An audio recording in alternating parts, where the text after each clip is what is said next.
Now, of course, when people get to know you, they'll judge you by more than just how you appear. But physical, outside, inside. Here's what's good advice. Make sure the outside is an excellent reflection of the inside. Interesting phrase written. It says, God looks on the inside, people look on the outside. So you got to take care of both. The inside for God and the outside for people. What's the old phrase? You never have a second chance to make a first impression. So the outside appearance is also valuable as well as inside vigor and vitality. Somebody says, well, people shouldn't judge you by your appearance. Let me give you a clue. They do. Take care of both. Here's another one. I had to work on being late. For the people that are always late, what do they care? They're not there when you get there. It doesn't matter, but if you truly want to make progress, not alienate, right, in the marketplace, here's what's acceptable to everybody. Being on time, right? Not being on time is acceptable probably, to a lot of people, but some, it's going to cost you. Now, the mind must be nourished. It's got to have good food. Food for thought. Bread for the head, we call it. Yes, you need a slice of toast in the morning, right, for your body, but you need a slice of cassette. A slice of cassette you put in the car system and listen. Let something feed your mind. Stand guard at the door of your mind. Don't just listen to anything and everything. Make sure that you're your own best filter of what goes into your mental factory and spins out the fabric of your life and future. Stand guard at the door of your mind. Spend time. Be a selective listener. But you got to have a good diet, a good mental diet. When you walk into a home and walk into the pantry of the kitchen, you take a look what's in there. This family's either going to be healthy or it isn't going to be healthy. And a lot depends on what's in the cupboard. What you bring home, right, from the grocery store that you feast on for the body. Now here's what's important. A proper menu for the mind to make sure that it's got a wide range of nourishment.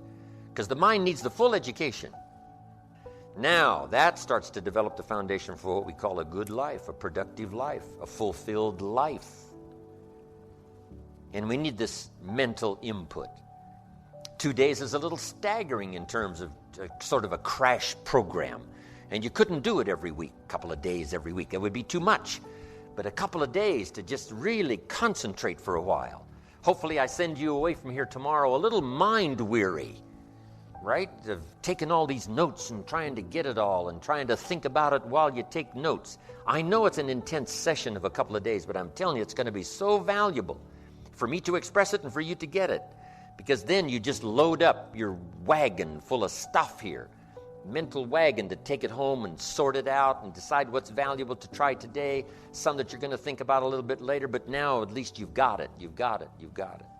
So that you'll have mental food to feast on long after the lights are out and we've left the premises. So, feed the mind, debate, exercise, a continual diet. You can't go too long in between the classes and the schools and the seminars and the sermons and where things are being taught of value. Here's what else is important. You got to go to everything you can afford. Have a good plan, weekly plan, monthly plan to go to a variety of things. And don't miss the chance. Even if you're involved in a certain company and they say, we're going to have a training class. And you say, I've been to one of those. I'm asked, you got to go again and you got to go again. You can't get it all the first time. Here's what the early Christians were taught. Don't neglect the assembly. Why? We got a brand new idea. One is it's being challenged. We need the strength of each other and the exchange of ideas to make this thing grow. And 2,000 years later, it's a very vigorous movement.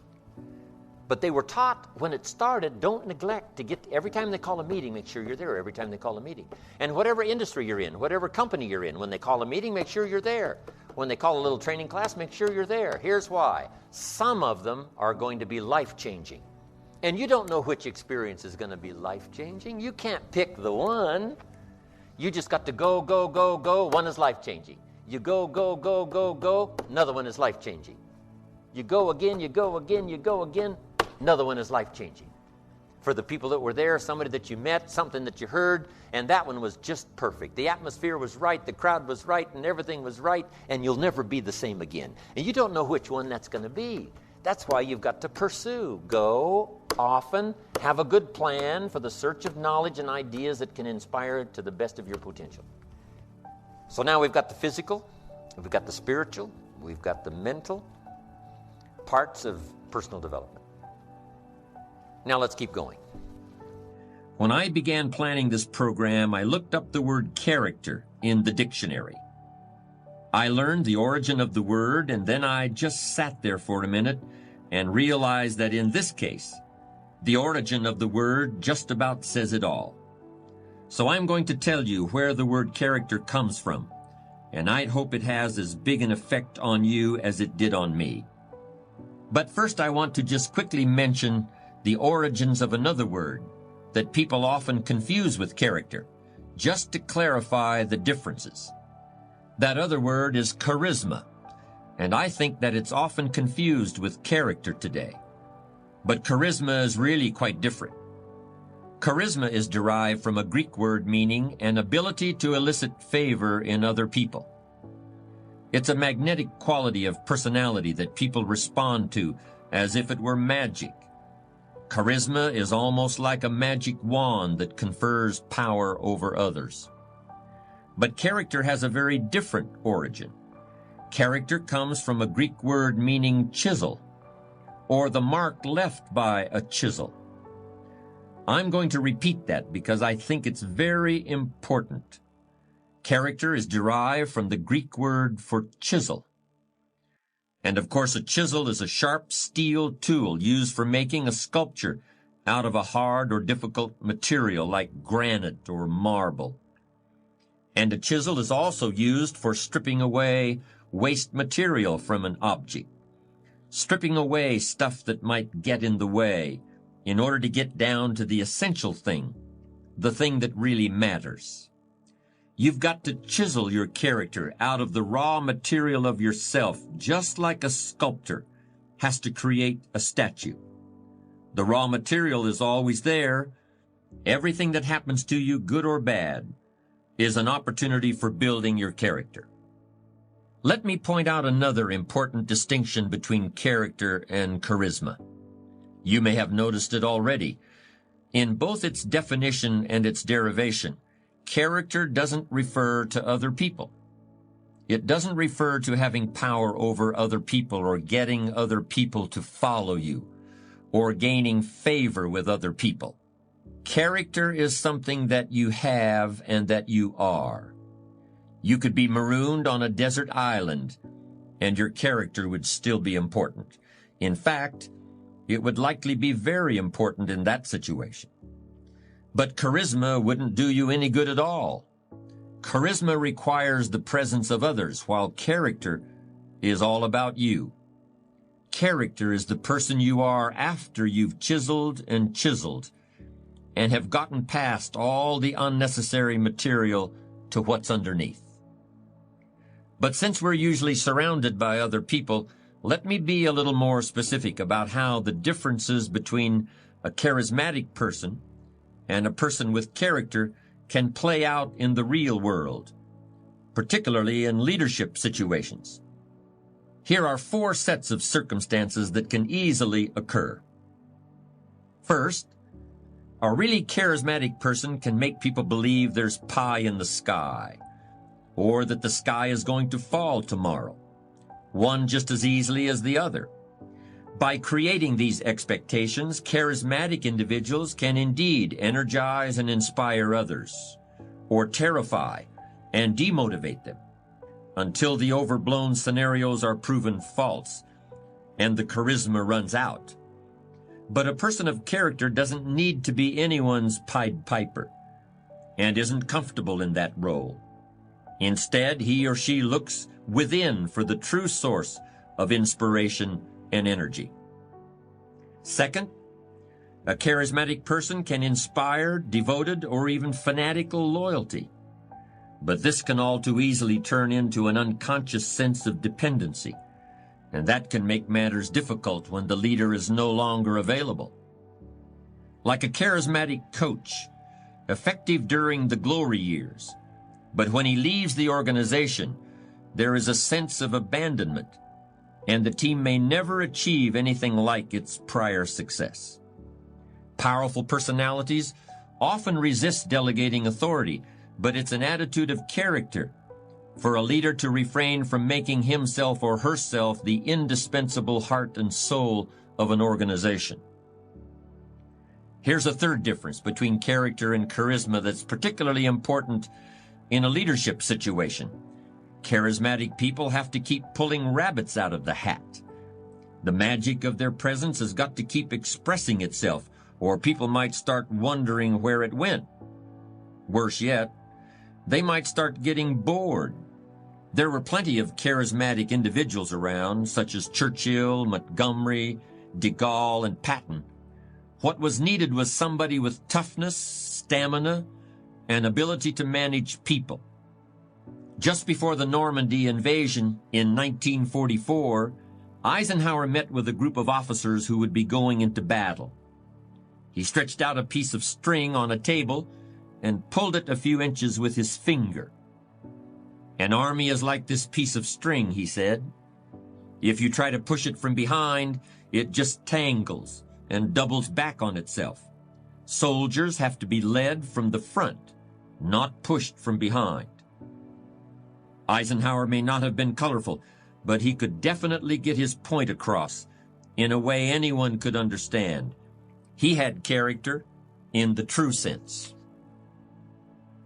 One of the biggest pitfalls for a charismatic leader comes straight from his or her ability to inspire love and devotion. And this is the last point I want to make. In order to bask in the warm glow of a leader's approval, people may become reluctant to voice disagreements. There are people who become isolated because subordinates are afraid of them. But the same isolation can occur as a result of misplaced affection. People of character are usually well loved by everyone around them, but they make it clear that their own first love is for the truth, even if it hurts. Because character is what's left after charisma is gone. I'd like to elaborate a bit on a comparison I made earlier about how creating your character is like an artist creating a sculpture. The essential point is this: I don't think character is something that just happens by itself, any more than a chisel can create a work of art without the hand of an artist guiding it. In both instances, a conscious decision has been made. A conscious process of design is at work. Character is the result of hundreds and hundreds of choices you may make that gradually turn who you are at any given moment into who you want to be. If that decision-making process is not present, you'll still be somebody. You'll still be alive, but may have a personality rather than a character. And to me, that's something very different.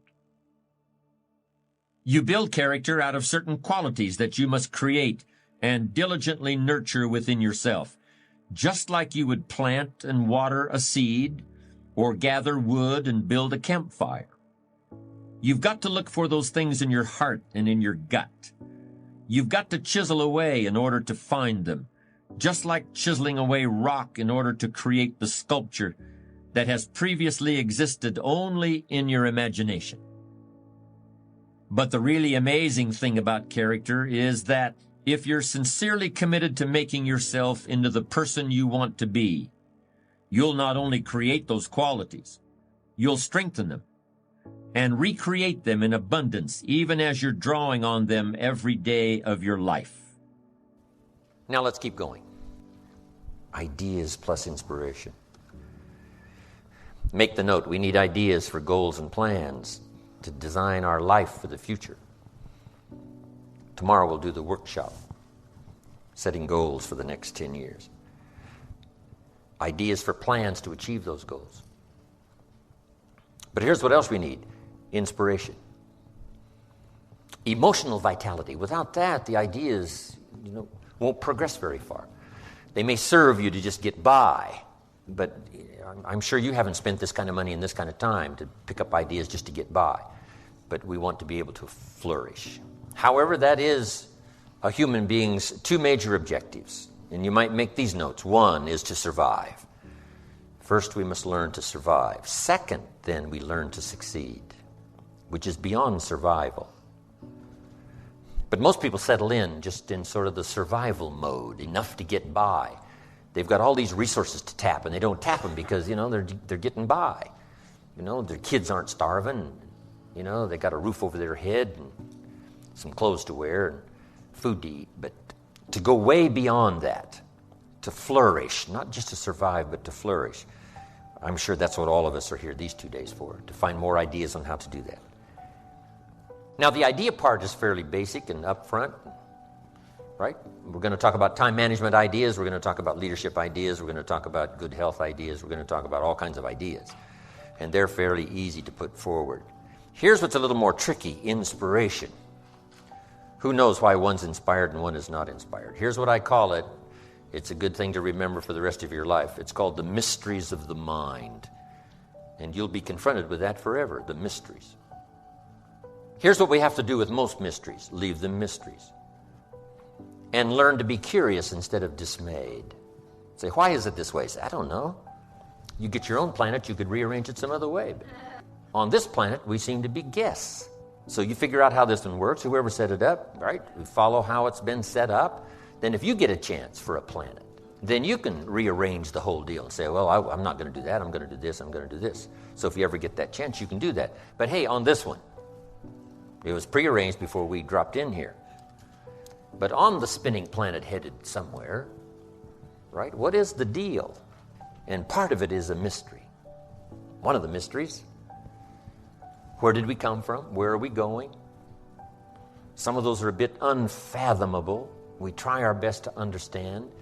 One writer said, what? We see through the dark glass. We think we've just about got it figured out, but it's a little hazy. It's a little dark. We can't see it quite as clear. But all of our lifetime, we keep searching for ways to see it better. Someday, hopefully, it'll all be clear.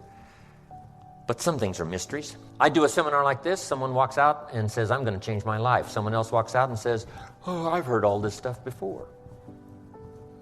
Why two different reactions to the same seminar? Just make the note. It's a mystery. And I haven't tried to solve that. You say, well, I'm going to make everybody walk out and say, I'm going to change my life. See, no, you can't do that. It's going to be however it's going to be. And the key is to be curious and not dismayed. Let the mysteries be mysteries. Interesting story says the day the Christian church was started, a magnificent sermon was preached. And if you read the account of the sermon that was preached the first day the Christian church was started, it was a magnificent sermon. And it was a magnificent occasion. It said there was a multitude that heard this sermon, meaning what? A lot of people heard it. But there was an incredible variety of reaction to the people that heard the sermon. It said some that heard the sermon were perplexed. And I thought, wow, this looked like a pretty straightforward sermon to me. Why would anyone be perplexed? And here's the simple answer. They are the perplexed. I mean, if you try to figure that out, you go crazy. And here's what I learned to do. Leave the perplexed. You can't straighten this out. It said some that heard this great sermon laughed at the speaker and mocked, laughed and made fun of him. I'd say, well, hey, this guy looked pretty sincere to me. Why would anyone laugh and mock? And it's a simple answer. They are the laughers and the mockers. And there's nothing you can do about that. You can't straighten it out and you can't turn it around. You just have to let be whatever is and let it be rather mysterious, but learn to be curious and not dismayed. Then it said some that heard this sermon didn't know what was going on. And they're easy to spot. They're usually saying, what's going on, right? They don't know what's going on. Somebody says, well, they should know. Well, your shoulds and shouldn'ts ain't going to affect it. It's like saying the sun should come up in the west. No, you got to leave this stuff alone. Just let the mysteries be mysteries and let what happens. Let that all be. So some were perplexed, some mocked and laughed, some didn't know what was going on. But here's the rest of the story. It said some that heard the sermon believed. And that's who the speaker was looking for. The believers mixed in this whole mysterious array of human reaction to the same presentation. And you've just got to let this whole mixture of reaction be a mixture of reaction. And you can't be dismayed by it. Otherwise, the only cure for it is to get your own planet. Otherwise, there is no cure. Because I used to try to straighten all this stuff out. In the beginning, I used to say, I'll make them successful if it kills me. I almost died. You can't do that. It said some believed. And that's who the speaker was looking for, the believers out of this massive audience of a multitude. Now, here's what was interesting. It said the number that believed was about 3,000. So it was a pretty good first day. So make the note. You can have a good day in spite of the mystery. In spite of the mystery of reaction, in spite of who's who, in spite of what happens, in spite of the full variety of human reaction and human behavior, in spite of the whole mix in each community, in each place, in each school, wherever, in spite of this whole mysterious mix of how things are and how humans react and how they behave, here's what you can have: a good day. 3,000 the first day. Wouldn't you call that a good day? 3,000. I've had some pretty good days, but not 3,000. Amazing. So, let the mysteries be mysteries. But inspiration, hopefully I've caught you at the right time where you'll be inspired to listen, inspired to take notes, and then inspired to give it a try. And this is all I ask after the seminar's finished. Just try some of this stuff. Some of the ideas I'm going to share with you the next 2 days. Just give it a try. You never know till you try, Papa said. See if it'll work for you. And then here's what's next. Refine it all as you go. First you learn, then you try, then you refine, then you evaluate, then you pass it on. But here's the key, is to turn response into results. I appreciate applause, but applause is not the deal. For me, here's what's valuable, is to have this stuff work in someone's life. To have it make a difference in someone's income, have it make a difference in someone's financial future, have it make a difference in someone's health, measurable difference in someone's future and health. That's my game. And if I can give you something that'll help make a measurable difference as time passes, see, that's what's it for me. Key phrase, results, is the name of the game. I do another seminar called The 5 Major Pieces.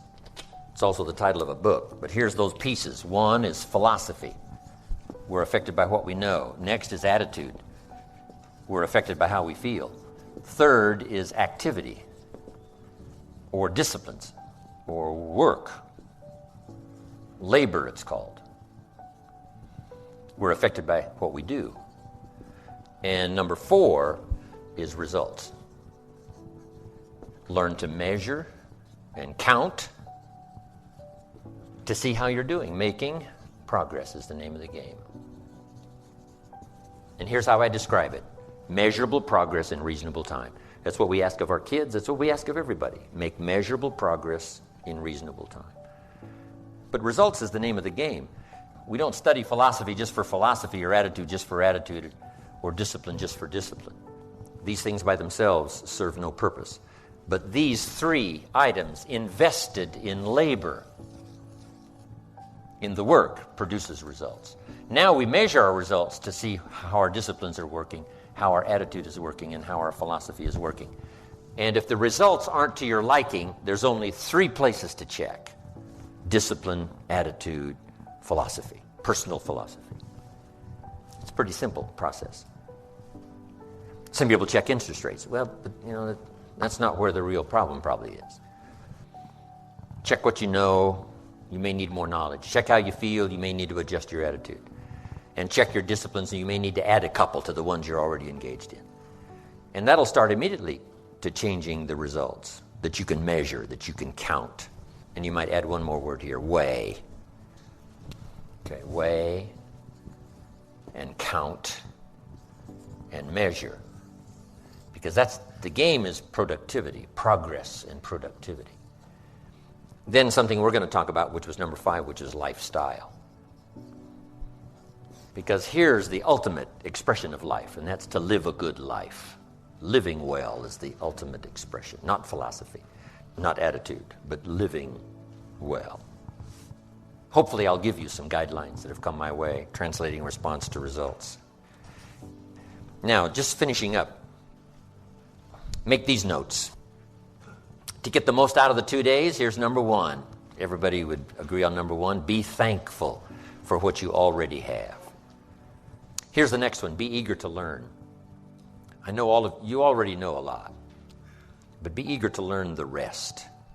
I've learned a lot in my years, but I'm eager to learn the rest. Now I'm trying to capsulize my learning. I'm trying to accelerate my learning, right? Because I don't have a couple hundred years left.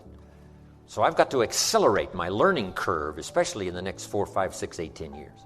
And I'm asking you to do the same. An accelerated learning curve to maximize the time to learn as much now in 1 year as you used to learn over 5 years. Just accelerate the curve. Eager to learn. No matter how much you know, you can always learn a bit more. Improve your life, sometimes to a startling degree. Some of the great fortunes of the world were made, what? After someone turned 50, 60. Because now they've got all this experience. Now when an idea comes, they invest 50 years. They invest 60 years in this idea, and it explodes into fortune. So as maturity comes along, what a great time now to come up with good ideas, because now you can maximize their possibilities because of your maturity and what you already know. So be eager to grasp that next idea, because it could explode your health, explode your life. It could start a whole new realm of future for you at dimensions you never even thought of, the next idea, the next couple of ideas. So be eager to learn no matter how rich you are, how healthy you are, where you are. So no matter where you are, be eager for that next idea. Some of you have been teaching like I have for years and years and years, but be ready for the next idea, because it could explode now your teaching career. It could add new dimensions because of where you are and because of your age and because of your maturity and because of whatever. The next effort you make to get something, no telling what that may add in terms of multiplication in your life and your ability to affect the lives of other people. Amazing. Here's what also I'd ask you to do. Argue later with all the stuff I'm going to cover. I wish we had time to debate every issue, because a lot of this stuff's up for debate. Nobody knows that better than me.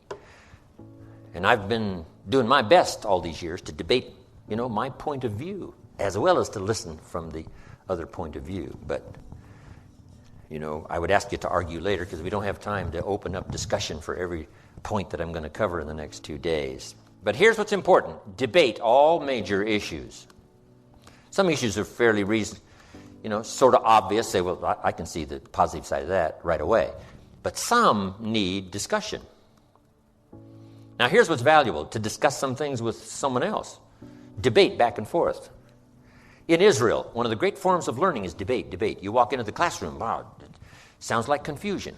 Or they get a hold of an idea, and one gets on one side, and one takes one position, the other one takes the other position, and one says, this is it, and someone says, no, you're mistaken.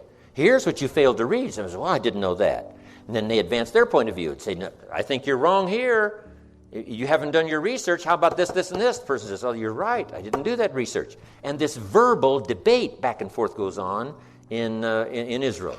An Israeli part of learning is this debate. So here's what's important, is to debate the major life issues. In good health today, the great debate is on, which has given us advances we've never had before. So here's what you must be, though, in the debate: a good student. Open to learning, defending and learning. That's what's important, not just to defend, but to defend and learn. Defend your point of view until it's sort of obvious that you've got to give some ground here because you haven't done your research. But this debating is important. We have to debate the health issues. One health book says, do this, you'll live forever. The second health book says, if you do that, you'll die young. So here's what we should do. Make the note, right? Be a student, not a follower. This is important advice. Not to be followers, but to be students. Be no one's disciple except the Lord's. You wind up in Waco, Texas. Be no one's disciple. But be a student. Someone says, well, these 2 books now have opposing views about health. Here's what you should do. Answer. Read both books and make up your own mind. Read both books and see if you can't figure out some way so that it applies to you, maybe drawing from both presentations. Not to follow one or the other, but to draw from one or the other, or maybe both, and develop a plan for you. Here's some of the best advice I've got for you. Make sure what you finally do is the product of your own conclusion. Make sure what you finally do in your financial pursuit, in your health pursuit, in building a good family pursuit, in developing your spirituality. Make sure what you finally do in pursuit of that is the product of your own conclusion, meaning you've processed differing points of view. You've processed what you've learned, matched with what someone is teaching you. Here's what's important. No one voice has all the answers. I certainly don't. I only have my point of view. I only have my perception. But my perception may be valuable. What if I say to you, did you ever look at this from over here? And you say no. So you walk over here where I am and you take a look and you say, wow, I never saw it from over here before. And maybe that look, from my point of view, is an interesting perception. It may reveal something that from over there, looking at it, you missed it. You missed my point of view. Not that my point of view is the point of view, but it is a point of view. Right? There's a difference between a point of view and the point of view. Here's the first skill that revolutionized my life: sales. Learning to present a product and service to the marketplace. I multiplied my income by 5 first year. Multiple skills. So now I got 2 skills. Milking cows and making sales. But the skill revolutionized my life. I had never seen that perspective before of how I could so dynamically affect my income by learning this extra skill. Amazing. So be eager to learn, argue later, but debate, right? Is it for me or isn't it for me? Do I have the temperament? What is the deal? Should I start now and learn, or should I postpone it? What should I do? All of this stuff is very good. Turn it over in your mind till finally you decide. Next, become a good listener. It is difficult. We live in such a busy time. It's going to be a little difficult to shut everything out for 2 days and just concentrate here. Because our life's out there, right? Our family's out there, and our friends are out there, and our business is out there, and things are going on out there. Things are happening out there, right? And sometimes out there, we get sort of distracted thinking a lot about what's out there. But if you can, to the best of your ability, zero in here, give you the best of your attention that you possibly can. Let me just at least start our first subject for today. It's called Enlightened Self-Interest. Part of human nature is self-protection. Part of human nature is self-survival, self-development so that we can defend ourselves and explore the possibilities in ourselves. Self-interest. Now, here's the big question. Is that okay, self-interest? And here's my best answer. If it's enlightened. If it's enlightened. Otherwise, it turns to selfishness. And here's the unique thing about selfishness. It is not in your best self-interest. We must learn that early. When a little child, grabs something away from another child and is selfish, doesn't want to share it. Say, no, that is not in your best interest. And at first, it doesn't seem like it. At first, it seems like, no, what's in my best interest is what's mine is mine and what's yours is mine, and this whole sort of selfish idea. But this is part of becoming a civilized society, is learning that truly, in the long run, your best interest is served by not being selfish. But here's what we cannot do: deny our own self-interest. But if our self-interest becomes educated, it can be uniquely served so that everyone benefits and no one loses. How could it be possible to work in your own self-interest and still no one else lose? It's very interesting. Let me give you the first idea. The question was asked once, way back. What does it take to be great? What is the key to greatness? And that's a good question for everybody to make a note of. What is the key to greatness? The full development of our potential, because that's really 2 parts to life, is the full development of our potential and the wise use of all of our resources. You can't describe life, human life, any better than that. The full development of all of our potential and the wise use of all of our resources. That's worth a few books. Just those 2 sentences is worth several books. Full development of all of our potential and the wise use of all of our resources. But in the development of our potential, the question was asked, how can we be great? Or should we even seek for greatness? Now, the answer was given how to be great. So it must have been okay. And let me break it down for you. The key to greatness, how to act in your own self-interest, but still not diminish the interest of anyone else. And it's a very simple answer. Now, greatness could be defined in many ways. Great wealth, great power, great influence, great self-esteem, great self-respect. There's many kinds of greatness. But how could we achieve all of that greatness in some measure or ongoing measure? How could we achieve that? Here was the simple answer. It said this: find a way to serve the many. Find a way to serve the many. It is the greatest key to self-interest. Now, at first, it doesn't seem like it, but that's what education is all about, is to take what at first seems to be the best and then find out later, no, that's right, that's not the best. In teaching financial independence to kids, guess what we teach? Someone say, well, what's best now is to spend your money. Say, no, that's what seems to be best. That's what seems to be best. But if you give it a little thought now and attend a couple of classes, guess what you'll learn? That isn't the best.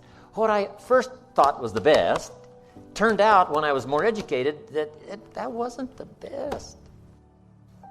So here's what we teach kids. The best is discipline of your resources. So here's what we teach kids. Do what you have to as quick as you can so you can do what you want to as long as you can. Do what you have to. Save your money. Invest your money. Do what you have to. Conserve your resources.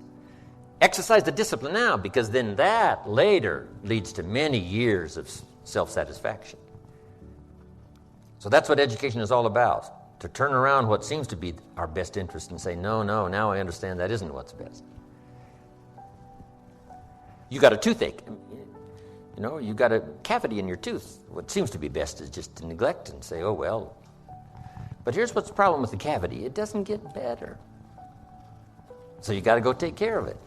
And the dentist says what? You can take care of it now, it only costs this much. Later, it costs this much. So you can pay me now or pay me later. You say, hey, in my own best interest, what?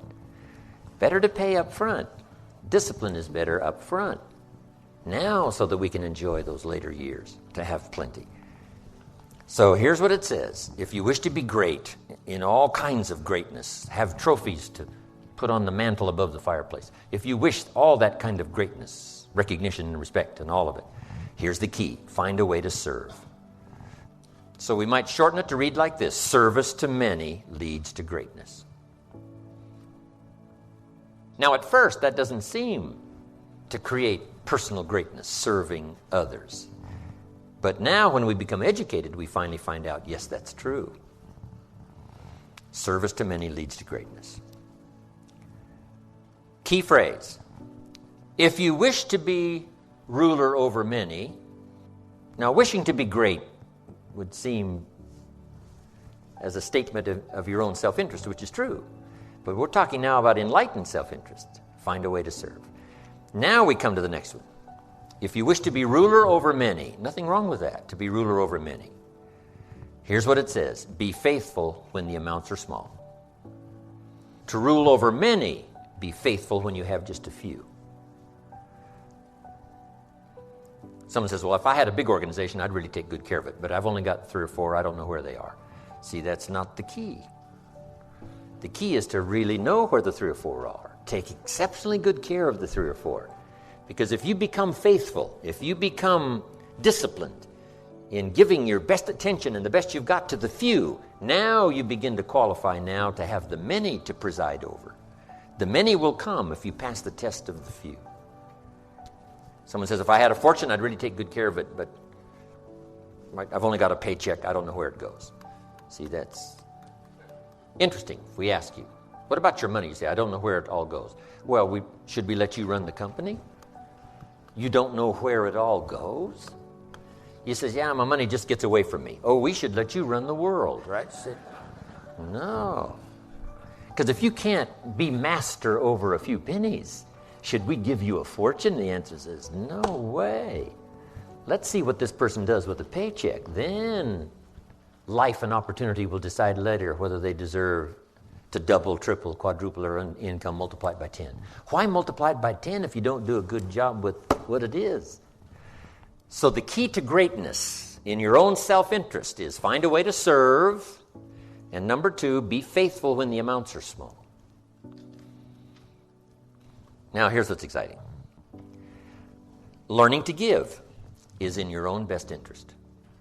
It doesn't seem like giving something is in your own best interest. But here's what it says. If you wish to receive, and if you wish to receive, we would call that wishing for your own self-interest, wishing to receive. But here's how you receive in your own best interest, and that is to give. If you give, you will receive. And you cannot understand that unless you're educated. From the very earliest moments of being a child, you can't understand that unless you're educated. In fact, here's what it says. It's better to give than to receive. Now, see, at first, that doesn't seem right. At first, but here's what you can get at first. Faked out until you become educated. At first, it seems like it's better to receive than it is to give. And you say, no, you must be educated to understand. It's better to give than it is to receive. Now, here's why. Giving starts the receiving process. Wouldn't that be acting in your own self-interest, is to do something that started the receiving process? And the answer is yes, now I understand. Now I can act in my own self-interest in an enlightened way instead of a destructive way. Next, in your own self-interest, life responds to deserve, not to need. These are some of the most important notes of the 2 days. If you understand this, the rest is probably simple.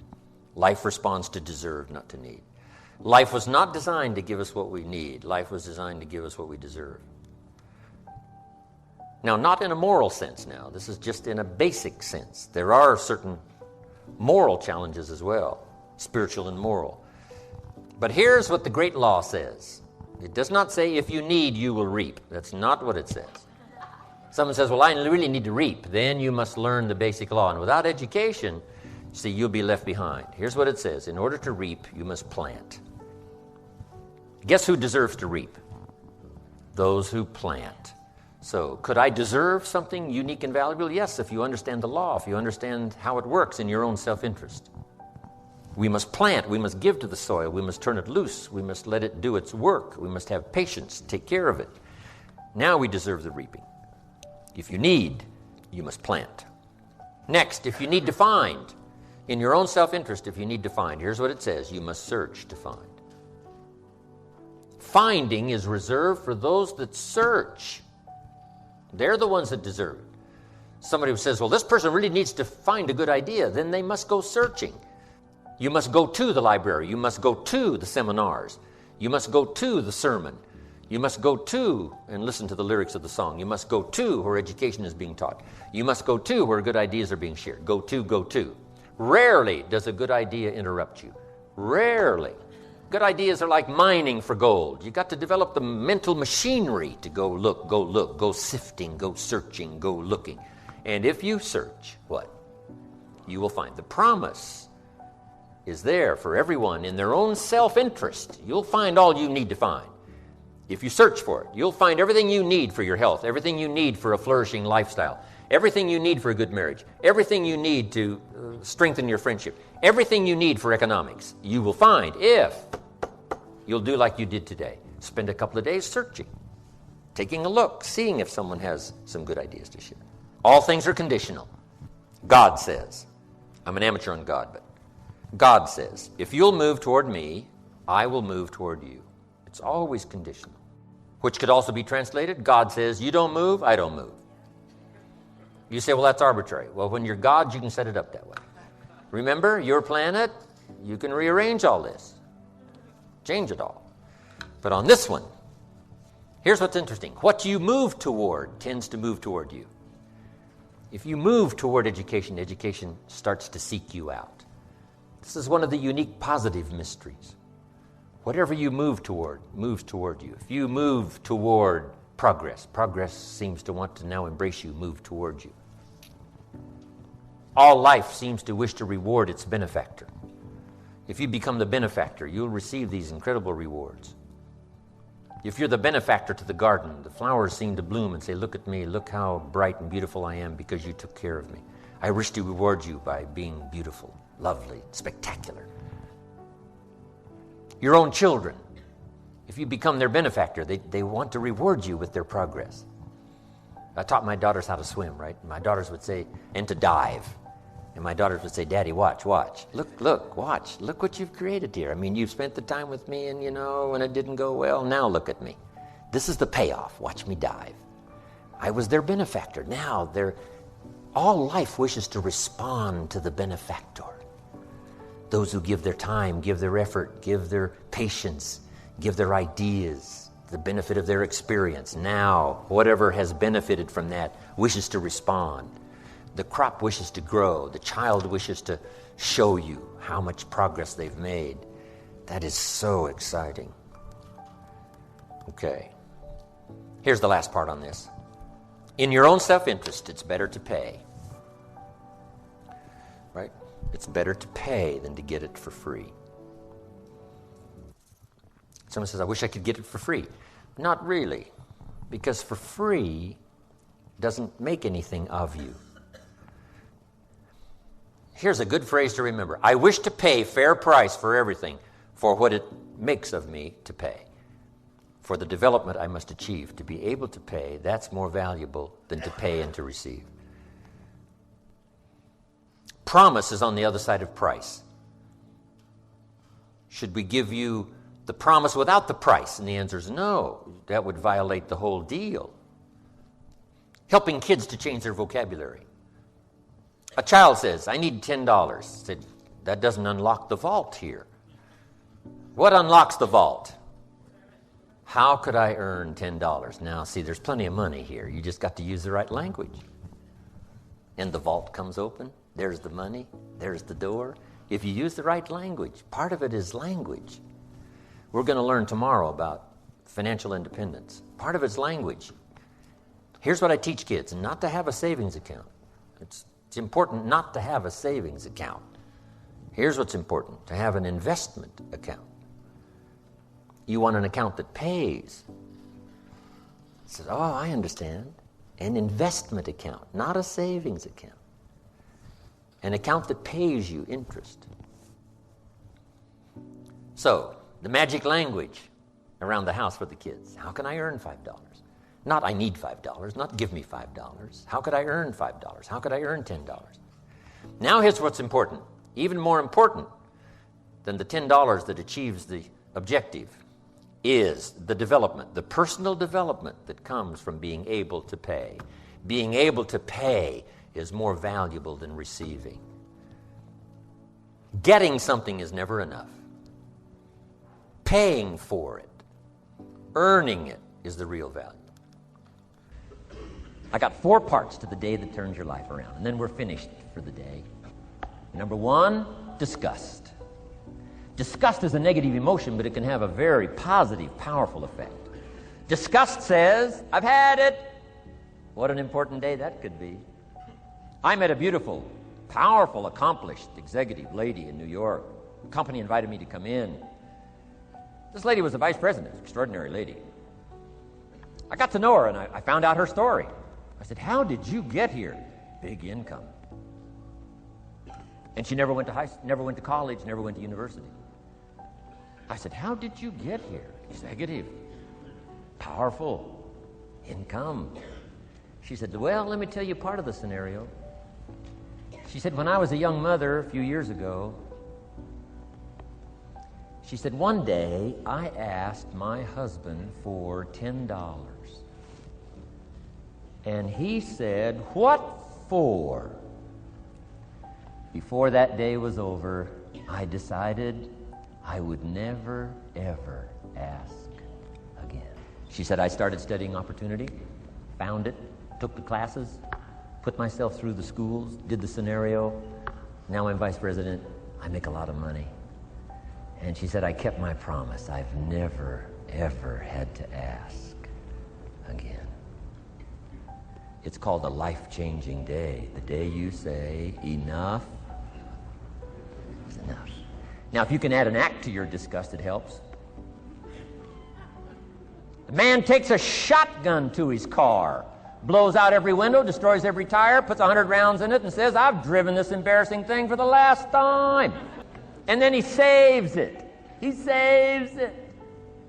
And later when somebody says, how did you become rich and powerful? He says, let me show you this car. One day I'd had it up to here. I blew it to smithereens. Here's the last three. Next is decision. Decision making is a life-changing day.